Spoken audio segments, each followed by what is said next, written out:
selamat siang teman-teman. Semoga hari kalian menyenangkan ya, dan tetap semangat menjalani aktivitas. Oh iya, pada podcast kali ini saya Fujiastuti yang akan memandu nih sharing atau diskusi kita dan menambah ilmu serta wawasan kita semua ya. Baik, kita langsung sapa saja dengan narasumber hebat kita yang akan menambah wawasan serta ilmu di sini. Ada Teh Karisma. Halo Teh Karisma, apa kabar? Semoga sehat ya. Dan juga ada Teh Asila. Halo Teh Asila, semoga Teh Asila juga diberikan kesehatan ya. Selamat datang di podcast Ruang Berdialektika Sosial ini. Kita akan membahas atau berbincang-bincang mengenai pengaruh kemiskinan dan pengangguran terhadap kesejahteraan masyarakat. Ya, halo Teh Fuji. Terima kasih sebelumnya. Semoga Teh Fuji juga selalu diberikan kesehatan ya. Baik semuanya, halo. Perkenalkan, saya Karisma Harumsari. Tentunya juga sangat senang bisa bergabung pada podcast Ruang Berdialektika Sosial ini. Mungkin selain sharing ilmu, juga di sini kita akan berdiskusi bersama-sama ya Teh Fuji terkait pembahasan yang akan kita angkat hari ini. Iya, baik. Halo Kak Fuji dan Kak Karisma. Makasih udah disambut dengan baik. Halo semuanya, perkenalkan saya Sheila Zelva. Seneng banget bisa gabung di podcast ini. Nah, benar nih apa kata Kak Karis tadi, kita di sini bakal sharing-sharing ilmu. Ngomong-ngomong, pembahasan hari ini tentang apa nih, Kak? Baik Kak Asila dan juga Kak Karis, pada podcast kali ini kita akan membahas atau tentu saja berdiskusi berkenaan dengan tema pembahasannya, yaitu kemiskinan dan pengangguran nih. Pasti teman-teman juga pada kepo ya, sebagai suatu permasalahan kependudukan. Sebagai negara berpenduduk terbesar keempat di dunia, tentu saja permasalahan kemiskinan dan pengangguran ini sebagai isu kependudukan di Indonesia. Nah, menurut kakak-kakak nih, gambaran umum daripada kemiskinan dan pengangguran itu seperti apa ya? Boleh dijelaskan? Baik, jadi begini Teh Fuji dan teman-teman semua. Tentunya kemiskinan dan pengangguran itu tidak dapat kita pisahkan ya. Mereka akan selalu saling terkait satu sama lain. Kemiskinan dapat disebabkan karena orang tersebut tidak memiliki pekerjaan atau pengangguran. Begitupun sebaliknya, seorang pengangguran dapat menyebabkan dirinya mengalami kemiskinan. Mungkin saya akan membahas terlebih dahulu mengenai kemiskinan. Jadi, kemiskinan merupakan suatu kondisi ketidakmampuan secara ekonomi untuk memenuhi standar hidup rata-rata masyarakat di suatu daerah. Kondisi ketidakmampuan ini ditandai dengan rendahnya kemampuan pendapatan untuk memenuhi kebutuhan pokok berupa pangan, sandang, maupun papan. Berdasarkan Undang-Undang Nomor 24 Tahun 2004, kemiskinan adalah kondisi sosial ekonomi seseorang atau sekelompok orang yang tidak terpenuhinya hak-hak dasarnya untuk mempertahankan dan mengembangkan kehidupan yang bermartabat. Sedangkan pengangguran dapat dijelaskan merupakan suatu keadaan di mana seseorang yang tergolong dalam angkatan kerja ingin mendapatkan pekerjaan tetapi belum dapat memperolehnya. Menurut Badan Pusat Statistik, dalam indikator ketenagakerjaan, pengangguran adalah penduduk yang tidak bekerja namun sedang mencari pekerjaan atau sedang mempersiapkan suatu usaha baru, atau penduduk yang tidak mencari pekerjaan karena sudah diterima bekerja tetapi belum memulai bekerja. Mungkin lebih sederhananya dapat disimpulkan bahwa pengangguran merupakan penduduk yang tidak bekerja namun sedang mencari pekerjaan. Seperti itu kurang lebih untuk gambaran umum mengenai kemiskinan dan pengangguran. Nah, menarik sekali ya jawaban dari Kak Karis ini. Nah, teman-teman, kita sudah mendengarkan jawaban dari Kak Karis. Ternyata pengangguran dan kemiskinan adalah masalah kependudukan di Indonesia yang masih terjadi hingga saat ini. Dan kondisi sosial ekonomi masyarakat atau seseorang yang tidak terpenuhi hak dasarnya dan kurangnya pendapatan dikarenakan menganggur atau mendapatkan pendapat jauh di bawah rata-rata, seperti itu ya Kak Karis. Nah, saya juga mau bertanya nih, mengenai faktor apa saja yang menyebabkan pengangguran dan kemiskinan itu kepada Kak Asila. Bagaimana ya Kak Asila mengenai tanggapan dari isu kependudukan ini? Oke, makasih pertanyaannya ya Kak Puji. Menurut saya faktor penyebab miskin yang paling utama itu ya karena nggak punya uang. Tapi di samping itu pasti ada faktor internal atau eksternalnya kan. Nah, internalnya mungkin karena kualitas sumber daya manusia yang rendah, terus tingkat pendidikan yang kurang, pasrah sama keadaan, gampang nyerah, dan nggak ada keyakinan dalam dirinya itu buat merubah hidupnya biar jadi lebih baik gitu. Terus kalau eksternalnya mungkin karena adanya bencana ya, sehingga menyebabkan hilangnya harta benda. Juga karena program pemerintah yang tidak merata. Gitu sih kalau menurut saya. Nah, bener banget tuh, seperti kata Kak Asila, ternyata faktor utamanya salah satunya tuh emang gak punya duit. Nah, selain faktor gak punya duit nih, ternyata ada juga loh faktor-faktor lainnya, seperti faktor individual, fisik dan psikologis kemampuan, faktor sosial antar generasi, faktor kultural seperti malas bekerja, kurang etos kerja, serta faktor struktural yang tidak adil. Nah, kalau penganggurannya juga menurutku faktornya karena kurang lapangan pekerjaan, karena banyaknya jumlah penduduk. Oke, baik, sudah terjawab ya pembicaraan mengenai faktor. Nah, selanjutnya saya juga mau bertanya nih Kak, mengenai dampak apa saja sih yang muncul atau dirasakan dari permasalahan pendudukan ini. Nah, khususnya yaitu masalah dampak daripada pengangguran dan juga kemiskinan ini ya. Lalu bagaimana nih solusi yang tepat atau upaya yang dapat dilakuin atau diaplikasikan untuk mengurangi permasalahan ini gitu? Bener banget nih Teh Puji. Nah, untuk dampaknya sendiri tentu dari kemiskinan dan pengangguran ini berdampak pada berbagai aspek. Ditinjau dari segi ekonomi, tentunya yang telah kita singgung tadi bahwa pengangguran akan meningkatkan jumlah kemiskinan. Selanjutnya, jika ditinjau dari segi sosial, dengan banyaknya pengangguran yang terjadi, maka akan meningkatkan jumlah kemiskinan, banyaknya pengemis, gelandangan, serta pengamen. Jika dilihat dari segi politik sendiri, hal ini akan mengakibatkan banyaknya demonstrasi yang terjadi dan akan membuat dunia politik menjadi tidak stabil. Banyaknya demonstrasi para serikat kerja ini dikarenakan banyaknya pengangguran yang terjadi.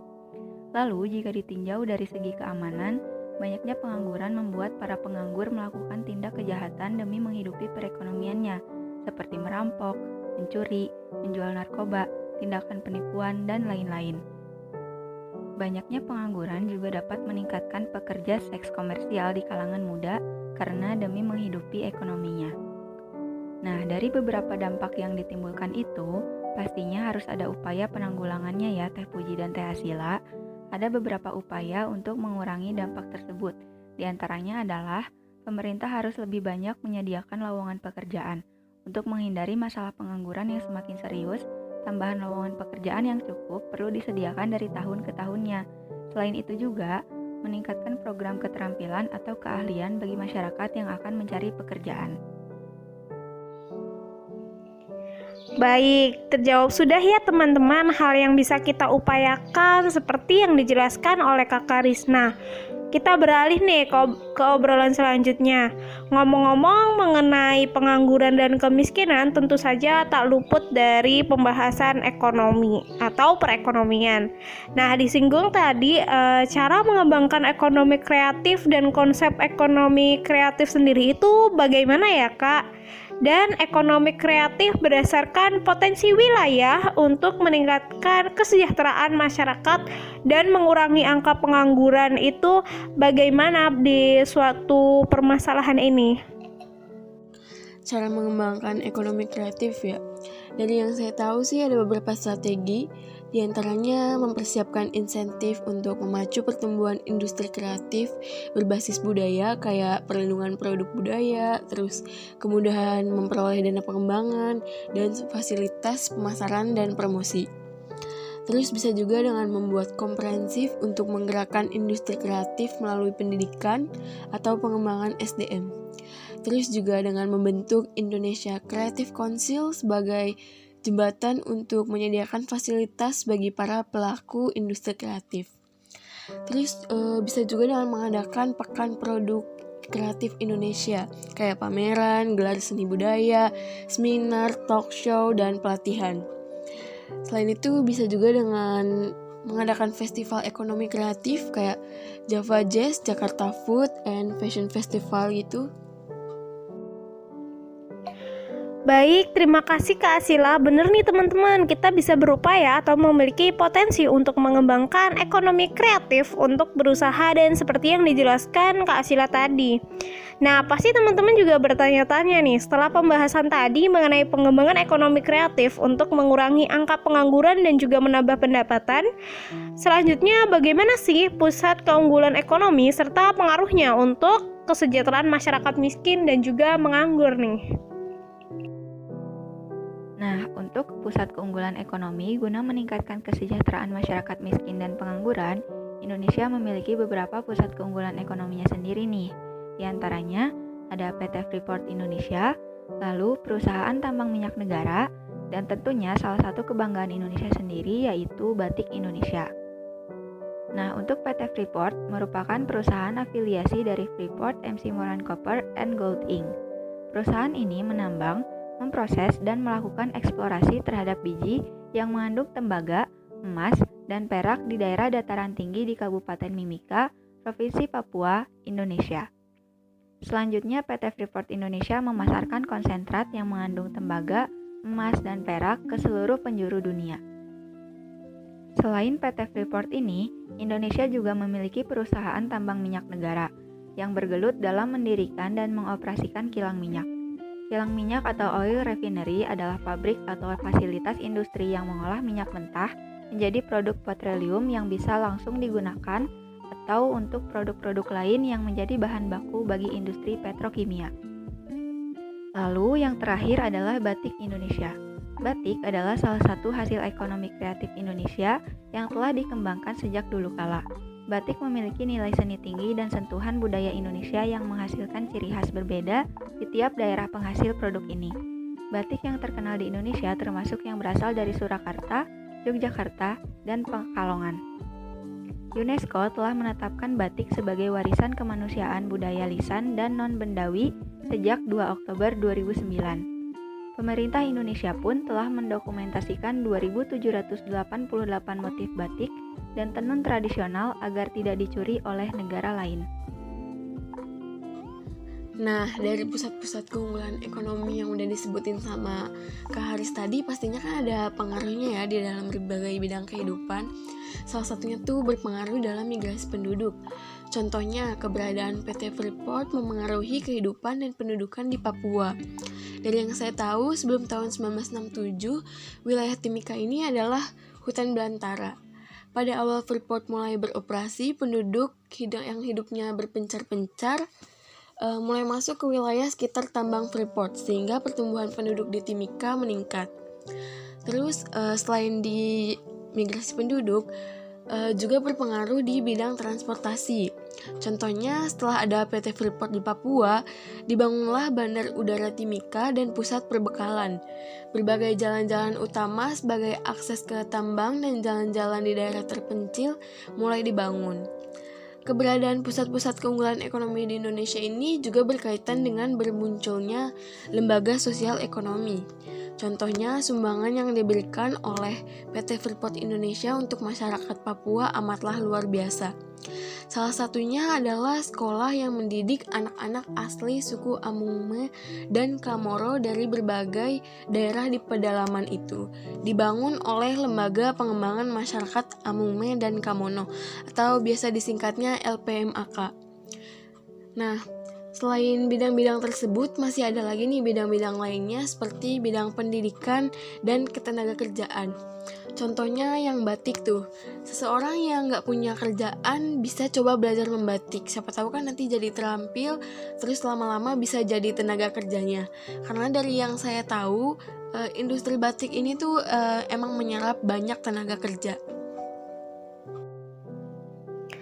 Wah, hebat sekali ya para narasumber kita ini, sangat jelas memberikan wawasan dan ilmu berkenaan dengan tadi masalah pengangguran, kemiskinan, ekonomi kreatif, upaya, dan wawasan, serta ilmu-ilmu lainnya yang dikupas nih. Nah, bisa saya simpulkan bahwa masalah kependudukan, kemiskinan, dan pengangguran merupakan masalah kependudukan karena banyaknya penduduk dan faktor penyebab terjadinya internal maupun eksternal. Salah satunya rendahnya kualitas sumber daya dan kurangnya lapangan pekerjaan. Kita bisa berupaya menuntaskan dengan memiliki kualitas dan berusaha meningkatkan perekonomian. Bisa dengan cara konsep ekonomi kreatif yang dijelaskan oleh narasumber kita ya. Nah, diharapkan menjadi pendorong dalam meningkatkan kegiatan ekonomi. Salah satunya misalnya dengan berusaha berjualan kerajinan atau sumber potensi kewilayahan yang dimiliki. Dan juga tentu saja keunggulan yang dimiliki oleh Indonesia sebenarnya dapat menjadi potensi dan peluang bagi kesejahteraan masyarakat Indonesia. Nah, baiklah teman-teman, cukup menarik kan pembahasan kita pada podcast kali ini. Semoga teman-teman semua dapat menambah wawasan dan juga ilmu dengan mendengarkan podcast kita. Tentu saya ucapkan banyak-banyak terima kasih kepada narasumber hebat kita, yaitu Kak Asila dan juga Kak Karis. Dengan begitu, saya Fujiastuti pamit undur diri dari teman-teman semuanya. Semoga memberikan manfaat dan juga wawasan. Mohon maaf apabila banyak kesalahan dalam pembuatan podcast kali ini. Saya Fujiastuti pamit undur diri. Semoga kita dapat berjumpa pada kesempatan lain mendengarkan podcast lain. Terima kasih. See you next.